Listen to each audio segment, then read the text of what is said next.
कवि, साहित्यकार, राजनीति में दखल, कहते हैं अंडरवर्ल्ड में भी दखल। जी हाँ, मैं बात कर रहा हूं नामदेव ढसाल की। 1970 के दशक में महाराष्ट्र और देश में दलित राजनीति को एक नई दिशा देने वाले नामदेव ढसाल 24 साल की उम्र में जिससे प्रधानमंत्री टेबल टॉक करे, उनको स्मरण करने का आज दिन है। आज नामदेव ढसाल साहब का परिनिर्वाण दिवस है। कवि भी थे और कमाटीपुरा से निकलकर और बुलंदियों तक पहुंचना, नाम, शौहरत, कवि बनना,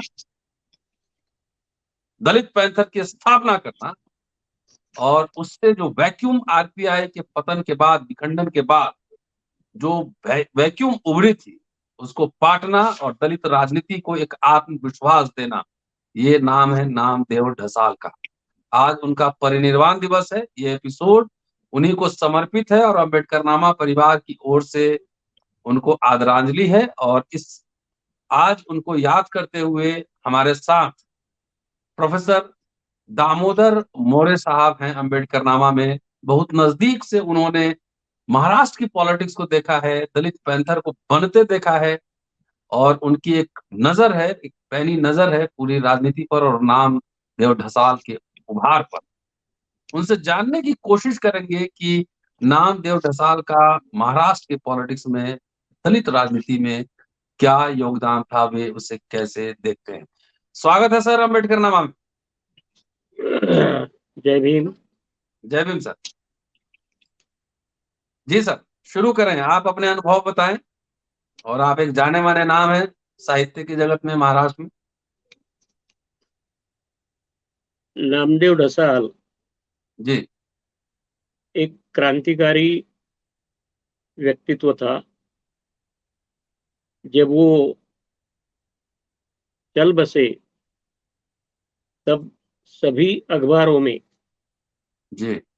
हेडलाइन थी कि महाकवि चल बसे। इसका मतलब महाराष्ट्र में दूसरे किसी भी कवि के संदर्भ में महाकवि शब्दों का प्रयोग नहीं किया है। ये उनकी महानता का परिचायक है। जी। नामदेव ढसाल जुझारू कवि थे, जुझारू पैंतर थे। एक नेता के रूप में, कार्यकर्ता के रूप में वे थे ही, लेकिन एक अच्छे लेखक, उपन्यासकार, नाटककार और उससे भी ज्यादा मैं कहूंगा, क्योंकि कोई भी लेखक हो, लेखक की पहली शर्त ये होनी चाहिए कि वो पहले अच्छा मनुष्य हो, उसमें मनुष्यता हो, उसमें इंसानियत हो। और नामदेव ढसाल भले ही विश्वविख्यात हो, लेकिन पहले वे एक बेहतरीन इंसान थे। इंसानियत का झरना उनके व्यक्तित्व में बहता था। जी। उसके कुछ अनुभव में बताता हूं। नामदेव ढसाल जब भी किधर घर से बाहर पड़ते थे, उनके घर में भी बहुत सारे कार्यकर्ता उनके इधर उधर रहते थे और बाहर भी निकलते थे। जब भोजन का समय हो या नाश्ते का समय हो, तो उन सभी कार्यकर्ता को होटल में लेकर जाते थे वे, भले कितना ही खर्चा हो। जी। ये इंसानियत ही है, क्योंकि भूख क्या होती है ये ढसाल जी को अनुभव था, पता था। और बाकी पूरा वंचितों का जीवन, उसमें से ही वे एक थे, तो उन्होंने अनुभव किया था।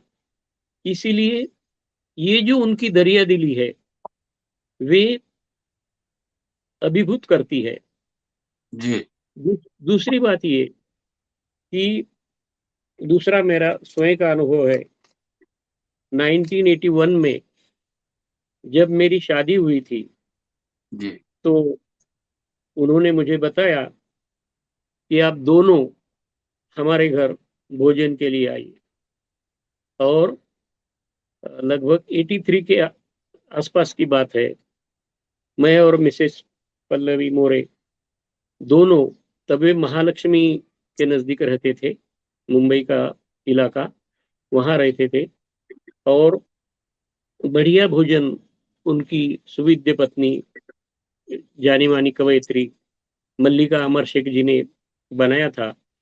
हम दोनों भी वह भूले नहीं उस भोजन का, स्नेह का जो स्वाद था, वह अलग ही था।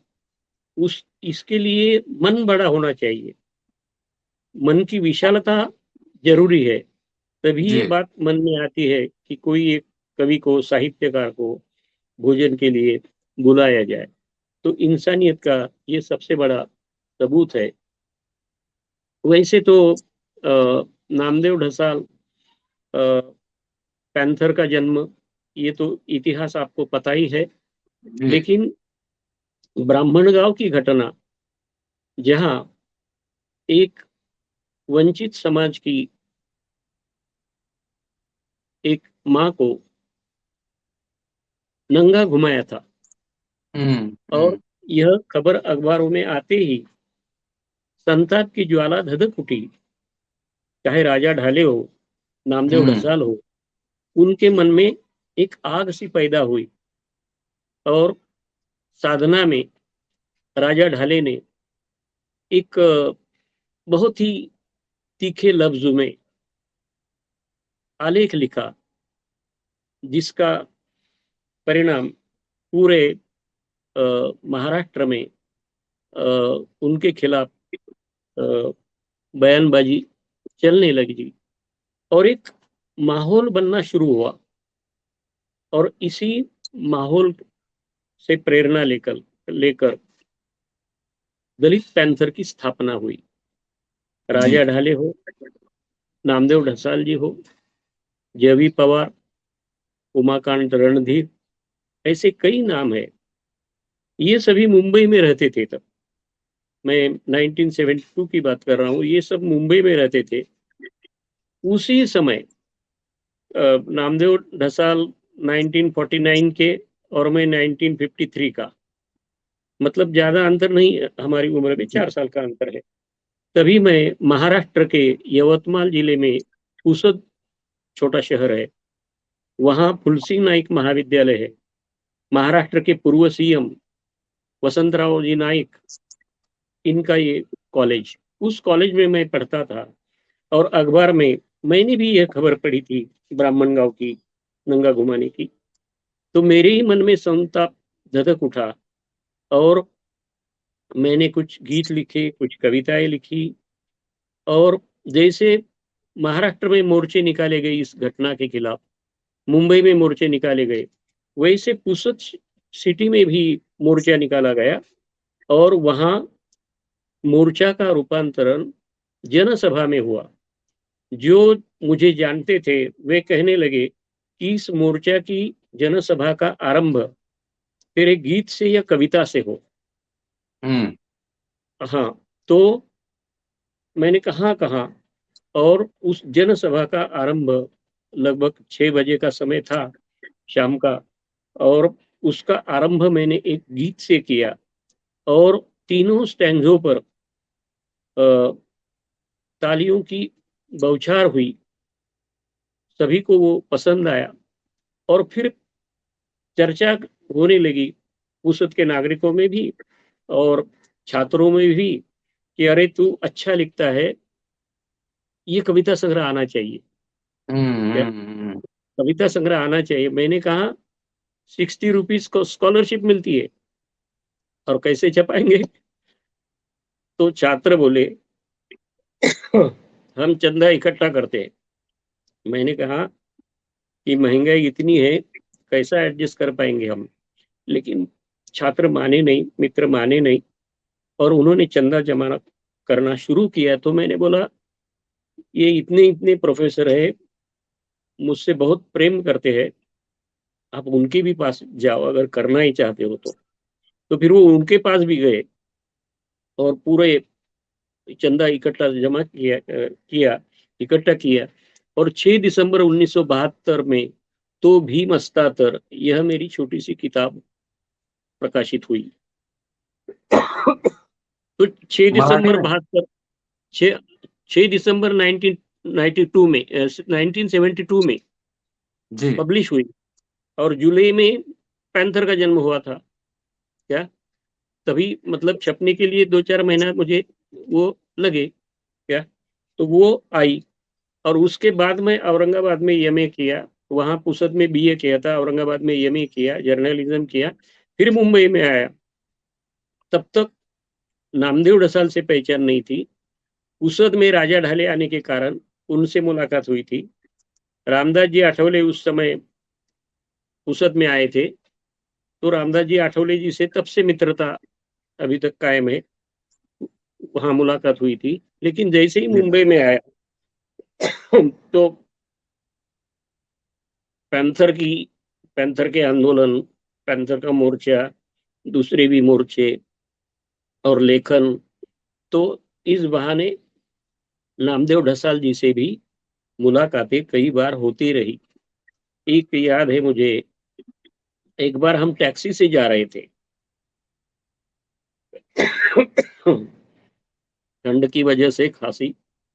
हाँ हाँ, कोई बात नहीं, कोई बात हाँ, तो हम टैक्सी से जा रहे थे, तो मैंने ढसाल जी से सवाल किया कि आप विश्वविख्यात है, इतने बड़े हैं, तो आप आपका स्वकथन क्यों नहीं लिखते?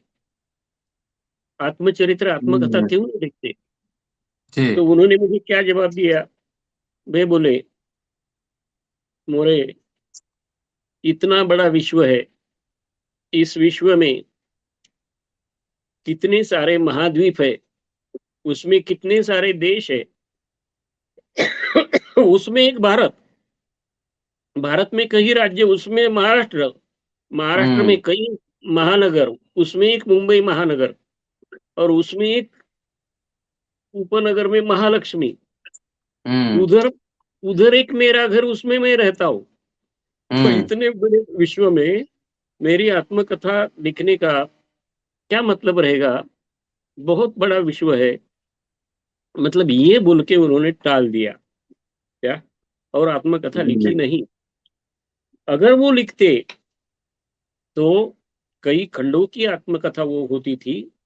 उसमें निर्भयता भी, मतलब हम्म निडरता भी, भयानकता भी क्या, हम्म और उनकी कविता में कुछ लोग अश्लीलता का आरोप करते हैं क्या, हम्म लेकिन वैसे तो संत तुकाराम की कविताओं में भी वैसे शब्द आते हैं, क्योंकि हम्म जो विठल का नामस्मरण करते नहीं, उनके लिए उन शब्दों का उन्होंने इस्तेमाल किया है। जी।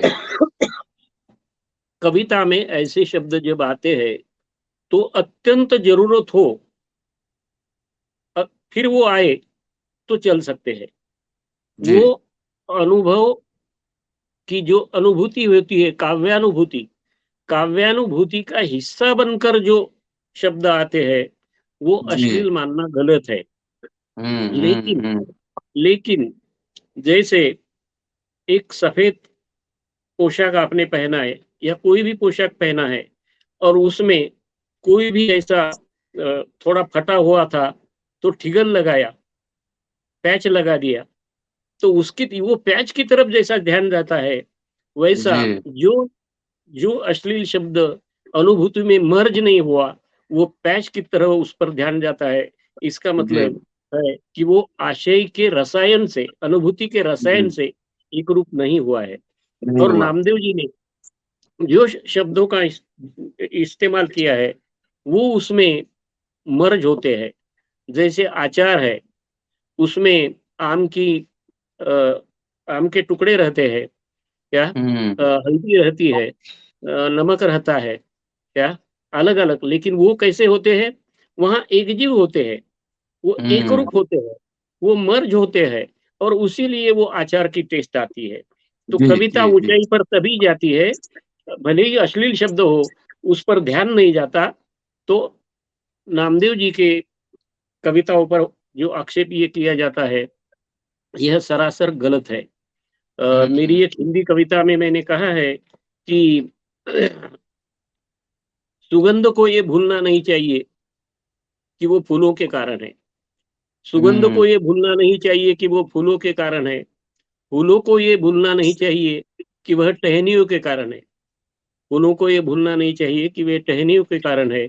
टहनियों को ये भूलना नहीं चाहिए कि वो तना के कारण है। टहनियों को ये भूलना नहीं चाहिए कि वह तना के कारण है। तना को ये भूलना नहीं चाहिए कि वह जड़ों के कारण है। तना को ये हम्म भूलना नहीं चाहिए कि वह जड़ों के कारण है। जड़ों को ये भूलना नहीं चाहिए कि वो मिट्टी के कारण है। और मनुष्य को ये भूलना नहीं चाहिए कि मनुष्य को ये भूलना नहीं चाहिए कि हम समाज के कारण है। हम बुद्ध, कबीर, रैदास, बाबा साहब के कारण है। और खुशी की बात ये है कि ये जो सामाजिक प्रतिबद्धता है, यही सामाजिक प्रतिबद्धता नामदेव ढसाल के व्यक्तित्व का और उनकी कविता का सौंदर्य था। जी जी जी। संघर्ष ही उनकी कविता का सौंदर्य था। इसीलिए वे वह कविता मनुष्य की और मनुष्य की महानता की पक्षधर थी। इंसानियत की पक्षधर थी। मानवीय मूल्यों की पक्षधर थी। उनकी कविता संवैधानिक मूल्यों की रक्षक थी, प्रसारक थी। क्या, प्रचारक मैं नहीं कहूंगा क्योंकि वो प्रसारक थी। और इसीलिए नामदेव ढसाल की विशेषता ये है कि कार्यकर्ता और कवि, महाराष्ट्र के पैंथर की ये विशेषता रही है कि साहित्य से आंदोलन जुड़ा होने के कारण दोनों हम्म, एक दूसरे से विकसित हुए हैं। जी एक, जी जी हाँ, दोनों में अंतः संबंध है। क्या, एक दूसरे से जुड़े होने के जी कारण जी जी। वो विकसित हुए हैं। इसीलिए नामदेव ढसाल कवि और कार्यकर्ता, राजा ढाले कवि, लेखक, कार्यकर्ता, जेबी पवार कवि, कार्यकर्ता, उमाकांत हम्म रणधीर कवि, कार्यकर्ता। क्या, और इधर भले ही मैं मुंबई में नहीं था, लेकिन वहां भी मैं कार्यकर्ता और कवि। कॉलेज में हम्म। भी मैं पंचशील यूनियन का प्रमुख था। और दूसरी यूनियन खिलाफ थी, वो फ्रेंड्स यूनियन थी। क्या, तो वहां भी मैं कार्यकर्ता के रूप में और कवि के रूप में था। तो ये दलित पैंथर आंदोलन की ये सबसे बड़ी उपलब्धि है कि उन्होंने कार्यकर्ता और कवि एक साथ देश को दिए। जी सामाजिक प्रतिबद्धता एक साथ देश को दी। क्या, तो ये बहुत बड़ी बात मैं जी कहता जी हूँ। जी। उनके बारे में, उनके स्वभाव के बारे में, उनके मैसेरे भाई जयदेव गायकवाड़ जी ने कहा है कि नामदेव ढसाल का जो स्वभाव था, वह स्वभाव मन लुभावन था। थोड़ा सा चंचल भी था, थोड़ा सा अल्लड़ भी था, हट्टी हम्म भी थे वे, लेकिन बुद्धि से तेज तर्रार थे, बेफिक्र थे, बेपरवाह थे और बेदरकार भी थे। मतलब ऐसे कई शेड्स उनके व्यक्तित्व को थे। मतलब हम्म। अ, जैसे समुद्र के गहराई नाप नहीं सकते, ऐसा जी एक जी। व्यक्तित्व था कि पूरी तरह नामदेव ढसाल को समझना इतना आसान नहीं था। बोलिए। एच एल दुसार साहब ने एक किताब लिखा है उनके ऊपर, और आज उन्होंने लिखा है उनको याद करते हुए कि एकमात्र ऐसे वो व्यक्ति रहे हैं जो राजनीति, साहित्य, कवि के साथ साथ और वो अंडरवर्ल्ड में भी दबदबा रखते थे कि उनसे वहां भी लोग घबराते थे। हाँ, हाँ। वो कई खबरें आती थी और वो जी। स्वाभाविक है। क्या, वो उनका दोष नहीं है। हम्म। उनका दोष नहीं है। ये सभी चीजें सोशल प्रोडक्ट प्रोडक्ट है। क्या, जी जी व्यक्ति जी को कैसा पर्यावरण मिलता है, उस पर ये डिपेंड है। क्या, जी जैसे जैसे एक पौधा जिसको धूप मिलती है, पानी मिलता है, खाद मिलता है, वो कैसा बढ़ेगा। और जहाँ कई सारे कारखाने हैं, क्या, कई हम्म। सारे, और कई कंपनियां, वहां प्रदूषण होता है और वहां पौधा लगे रहिए, वो कैसे बढ़ता है। जी। तो ये पर्यावरण का परिणाम है। तो नामदेव ढसाल को रेड लाइट एरिया में रहना पड़ा। वो उनका जी दोष था क्या? क्या जी सुबह उठते ही अगर कान पर गालियां ही पड़ती हो तो आप क्या सुभाषित की अपेक्षा कर सकेंगे उनसे? जी क्या? जी जी जी बिल्कुल नहीं। और नामदेव ढसाल की कविता की एक विशेषता थी, आक्रामकता जी थी। उनकी कविता में जोश था, आक्रामकता थी, निडरता थी, निर्भीकता थी। तो मैं एक उदाहरण देकर समझाना समझाना चाहूंगा। जी जैसे कि बाबा साहब एक बार दाढ़ी दाढ़ी बना रहे थे, ब्लेड से दाढ़ी बना रहे थे, और कुछ कार्यकर्ता मिलने के लिए आए। हम्म तो बात, एक तरफ बाबा साहब दाढ़ी बनाते रहे, दूसरी तरफ बातें भी करते रहे। तो उसमें से एक कार्यकर्ता, वो जो सवर्ण समाज के थे, कांग्रेस के थे, एक कार्यकर्ता ने पूछा, बाबा साहब, आप गांधी और कांग्रेस पर बहुत ही तीखा प्रहार क्यों करते रहते हो? हम्म जरा थोड़ी सॉफ्ट लैंग्वेज इस्तेमाल क्यों नहीं करते? हम्म तो बाबा साहब की दाढ़ी लगभग हो चुकी थी और वो ब्लेड धोई थी। तो बाबा साहब ने क्या कहा, हम्म आओ इधर आओ। वो गए, ये ब्लेड ले लो, और ये जो सामने छोटा पेड़ है ना, वो पेड़ हम्म की इधर जो लंबी टहनी है, डाली है, उसको तोड़ के लाइए। हम्म वो हंसे, वो हंसे, बाबा साहब, ये इतनी सी छोटी ब्लेड, और हम्म मैं कैसे तोड़ पाऊंगा वो टहनी? तो हम्म फिर कैसे तोड़ पाओगे? वो कार्यकर्ता बोला, बाबा साहब, उसे उसके लिए कुल्हाड़ी की जरूरत है, हम्म उसके लिए कुल्हाड़ी की जरूरत है, तभी मैं वो डाली तोड़ पाऊंगा। तो मुस्कुराकर बाबा साहब बोले बोले अरे पगले, यही तो मैं कह रहा हूँ, जहाँ ब्लेड की आवश्यकता में है वहां मैं ब्लेड जैसे शब्दों का इस्तेमाल करता हूँ। जहाँ कुल्हाड़ी हम्म की जरूरत है वहां कुल्हाड़ी जैसे, जहाँ नरमाहट की जरूरत है वहां नरमाहट, जहाँ गर्माहट की जरूरत है वहां गर्माहट, और जहाँ कड़वाहट की जरूरत है वहां कड़वाहट के शब्द में इस्तेमाल जी करता हूँ।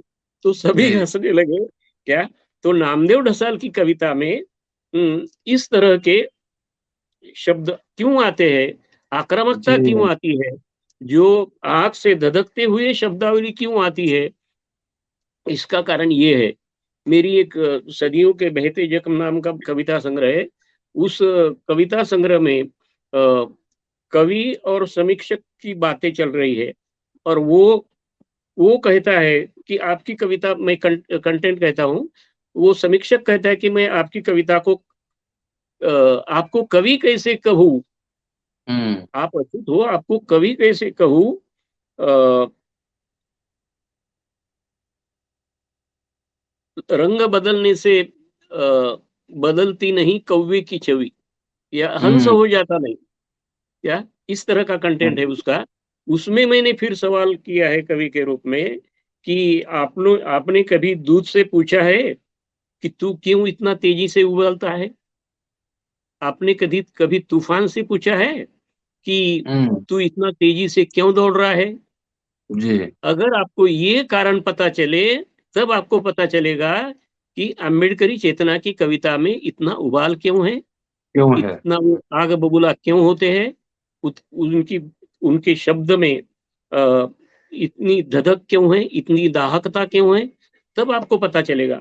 तो नामदेव ढसाल की कविता में ये सब आता है। उसका कारण ये पूरा माहौल है, ये पूरा पर्यावरण है। और जनरल वार नाम की उनकी एक बेहतरीन कविता है। क्या? जी मतलब, उससे पहले मैं ये कहूंगा कि बाबा साहब अंबेडकर नाम का प्रज्ञा सूर्य हुआ, और जी क्या हुआ? जो गूंगे थे वो बोलने लगे, जो बहरे थे वो सुनने लगे, जो हम्म पंगु थे वे चलने लगे। और इनको प्रतिभा की, उनकी जो प्रतिभा थी, जो सदियों से छुपी हुई थी, वो बाहर आ गई। बाबा साहब की प्रेरणा से सर पर जो मैले की या गोबर की टोकरी थी वो बाबा साहब ने फेंकने के लिए कही, और हाथ में जी कलम आई, तो वो लिखने लगे। तो किस तरह का लिखने लगे? बाबा साहब ने भारतीय साहित्य को एक नई दृष्टि दी लिखने की। जीवन जी दृष्टि बदल गई, साहित्य दृष्टि बदल गई, भारतीय साहित्य का भूगोल भी बदल गया। जी और इसीलिए नामदेव ढसाल की कविता जनरल वॉर्ड कितनी बेहतरीन हो गई है, इसका कारण ये है बाबा साहब ने दिया हुआ ये पर्यावरण। जी क्या कहते हैं वो? भगवान इंसान ने ठोकी हुई एक अटूट थाप, डॉक्टर इंसान की पुकार को मिला हुआ सही सही उत्तर। देखो, मतलब हम्म वैज्ञानिक दृष्टिकोण अपनाते हैं वे। हम्म पारंपरिक काव्य दृष्टि क्या थी? नामदेव ढसाल पारंपरिक काव्य दृष्टि पर, साहित्य दृष्टि पर अपनी कविता के माध्यम से प्रहार करते हैं। क्या हम्म कहते हैं? यहाँ अंदर से सुलगता हुआ जीव नहीं है, सुलगा हुआ जीव नहीं है, और सर्जनों के कोयले बने हुए होते हैं। जी यहाँ का हर महाकवि अधूरा होता है, इसलिए जी शब्दों की नजाकत को भूलना शोभा नहीं देता। ये नकार है। और जी इसीलिए जी प्रस्तावित शब्दों को नामदेव ढसाल अपनी कविता में, उनकी अम्बेडकरवादी काव्य दृष्टि अभिव्यंजित हुई है। क्या कहते हैं वे? हे प्रस्तावित शब्दों, तुम्हें हुआ है जी अभिजात्यता का लकवा, तुम्हारी जी तुतलाहट, तुम्हारी फिरी हुई दृष्टि। हे शब्दों, आओ ना जरा जनरल वार्ड में। अरे सिर्फ यहाँ खाट नहीं है, अरे यहाँ सिर्फ पेशेंट नहीं है, यहाँ शोकांतिका, सुखांतिका, अब्जावधि, ये कहानी के जी नायक, अधिनायक, ये खलनायक की खलबतें, यह दर्पण की तरह बातें करने वाली चिड़ियों की महिनाएं। जी जी साहित्य का दायरा जो कुछ लोगों तक, ऊपरी गली तक सीमित था, वो जी अम्बेडकरवादी काव्य दृष्टि से, जीवन दृष्टि से बदलता हुआ नजर आता है। इसीलिए जी कवि शब्दों को कहता है, हे शब्दों, आओ यहाँ विश्राम हेतु, पैरों को चक्र बांध इधर उधर भटके बहू, जरा इन धड़कने वाले हृदय के समीप से तो देखो ना, जरा इस संततिवान वृक्ष की छाया में बैठो तो, इस धमनी का जी रिदम जरा सुनो तो बहिष्कृतों का रिदम सुनने के लिए ढसाल कहते हैं, जी घुमंतुओं का रिदम जी सुनने के लिए, जीवन का रिदम सुनने के लिए नामदेव ढसाल कहते हैं। और सही मायने में यहाँ उनकी कविता एक सामाजिक प्रतिबद्धता का एहसास हमें दिलाती है। ढसाल की कविता के बारे में मैं कहूंगा कि वह कविता कैसी है, अम्बेडकर दृष्टि, अम्बेडकरवादी दृष्टि, काव्य दृष्टि कैसी अभिव्यंजित होती है उनकी कविता में। अगर केचुआ को बीचों बीच ऐसा पकड़ा जाए तो वो दोनों तरफ नीचे झुकता है, दोनों तरफ लटकता है। ऐसी पिचपिचित या पिलपिलित या बिलबिलित कविता, अम्बेडकरवादी कविता को, उसको मैं नहीं कहता। तो मैं अम्बेडकरवादी कवि दृष्टि की, काव्य दृष्टि की कविता कैसी होती है? अगर एक कोबरा को बीचों बीच पकड़ने की कोशिश आप करोगे तो वह जैसा छटपटाता है, वह जैसा फुफकारता है, वह जैसा दंश करने के लिए आगे आता है, ऐसी अम्बेडकरवादी कविता होती है जो सामाजिक आर्थिक विरूपताएं है, विपदाएं है, विद्रूपताएं है, उसको दंश करने के लिए वह छटपटाती है। उसी को मैं अम्बेडकरवादी सही मायने में कविता कहता जी हूँ। और ऐसी कविता नामदेव ढसाल की थी, क्या जी आज भी है। और वो इसकी ये विशेषता है। मैंने अम्बेडकरवादी कविता के बारे में एक मेरी कविता में कहा है कि कविता को हम चने जैसा चबाते नहीं। हमारी दृष्टि कविता के बारे में क्या? हम कविता को चने जैसा चबाते नहीं, कविता के बिना हम कभी जीते नहीं। हम कविता जी को चने जैसा चबाते नहीं, हम कविता के बिना कभी जीते नहीं। आपके लिए कविता खुजली होगी, आपके लिए कविता खुजली होगी, लेकिन हमारे लिए कविता बिजली होती है। क्या आपके बात है लिए सर, कविता क्या बात धन्यवाद। आपके लिए कविता खुजली होगी, लेकिन हमारे लिए कविता बिजली होती है। आप पर गिर गिर पड़ती है तो मैं क्या करूं, आप पर गिर पड़ती है तो मैं क्या करूं। तो वाह। नामदेव ढसाल की कविता एक बिजली थी क्या, वो जाति भेद पर, जी जी जी। सामाजिक आर्थिक गैर बराबरी पर बिजली जैसी टूट पड़ती थी। और बिजली हाथ में पकड़ना आसान नहीं, और वो ढसाल की कविता उस तरह की थी, ऐसा मैं कहूँगा। उनका प्रस्तुतिकरण का बेबाक ढंग, जी सर। एक पूरा मराठी साहित्य का माहौल नामदेव ढसाल की कविता ने बदल दिया। बदल एक दिया। संस्मरण है, जब गोलपीठा का प्रकाशन होने वाला था, तब नामदेव ढसाल मुंबई में टैक्सी चलाते थे। जी और जी जी। हाँ, टैक्सी चलाते थे, और जैसे ही लोकार्पण का गोलपीठा के लोकार्पण का समय हुआ, तब मुंबई के दादर में, दादर के नायगांव में जो मुंबई मराठी ग्रंथ संग्रहालय है, वहाँ जी वो लोकार्पण था। तो वो उसके नीचे टैक्सी लगाई, और वो ऊपर आए क्या, और फिर उसमें शामिल हुए। तो जी ये बात कितनी अहम है क्या, ये बात कितनी अहम है कि एक टैक्सी ड्राइवर ने मराठी साहित्य विश्व में एंट्री की। जी केशव केशव मेश्राम नाम के कवि, मराठी के जी ही, वो क्या कहते हैं, माझ्या पहिल्याच एंट्रीला अंधार टरकन फाटला। मतलब मैंने एंट्री की तो क्या हुआ, अंधेरा फट गया। मैंने एंट्री की तो अंधेरा फट गया।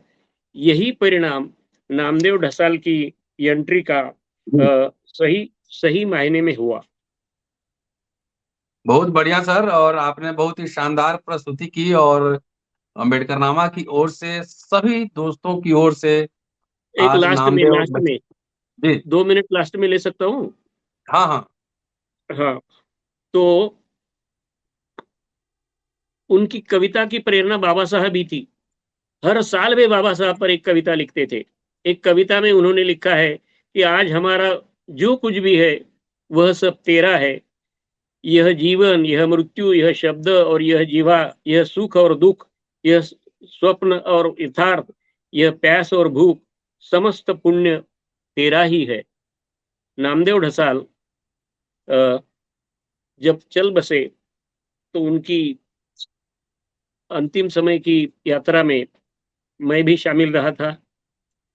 तो जैसा मृत्यु को हंसते हुए नामदेव ढसाल कह रहे थे, हम तो पंच महाभूत मानते नहीं, बुद्ध चार भूति मानते हैं, आप तेज वायु और पृथ्वी मानते हैं। तो ढसाल के शरीर के अवयव, आप तेज वायु और पृथ्वी, इसमें विलीन हुए होंगे। वो क्या कहते होंगे, या ढसाल मृत्यु को क्या कहते होंगे, कि तू क्या मुझे मारेगा, मृत्यु, तू क्या मुझे मारेगा, मैं तो समाज में, देश में, विश्व में बिखर गया हूँ। मैं तो समाज में, देश में, विश्व में बिखर गया हूँ। तो ढसाल जी आज भी है, ये कविता के रूप में उनसे मुलाकात होती रहती है सभी की।